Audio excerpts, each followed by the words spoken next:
হাই friends, মই আয়ুষ ৰং চেনেলত সম্প্ৰচাৰিত হৈ থকা পবিত্ৰ ধাৰাবাহিকখনৰ আজিৰ খণ্ডটো চাবলৈ বহুত বেছি ভাল লাগিব। কিয়নো আজিৰ খণ্ডটো জোনক অৰিহণাই গাড়ীত উঠাই ঘৰলৈ লৈ গৈ আছিল আৰু আধা ৰাস্তাত ফুচকা দেখা পাই খাই থকাত ঘৰলৈ যাওঁতে দেৰি হোৱাত মাকে জোনক ইমান দেৰি কিয় হ'ল বুলি সুধিব। আৰু জোনে ৰাস্তাত খাই থকাৰ কাৰণে যে দেৰি হৈছে সেই কথাটো মাকৰ আগত ক'ব আৰু ছাৰে সেই লৈ আহিছে।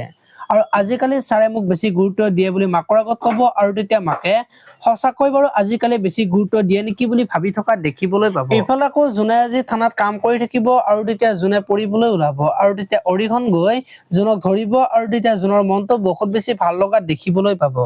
এতিয়া বাৰু জোন আৰু অৰিহণৰ মাজত প্ৰেম হ'ব নেকি দেখিবলৈ পাব আজিৰ খণ্ডটোত। আনফালে আকৌ জোন আজি থানাৰ পৰা ঘৰলৈ আহি থাকিব আৰু আধা ৰাস্তাতে চাচাই জোনক লগ পাব আৰু তেতিয়া অৰিহণৰ কথা চাচাই বেয়াকৈ ক'ব আৰু তেতিয়া জোনে চাচাক ছাৰৰ কথা মোৰ আগত বেয়াকৈ ক'লে মোৰ কিন্তু খং উঠি গ'লে যি টি কৰিব পাৰো বুলি ক'ব।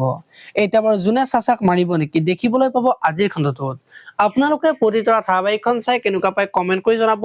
আৰু যদি আপোনালোকে এতিয়ালৈকে চেনেলটো ছাবস্ক্ৰাইব কৰা নাই তেতিয়াহ'লে চেনেলটো ছাবস্ক্ৰাইব কৰি ভিডিঅ'টোত এটা লাইক কৰি দিব। ধন্যবাদ।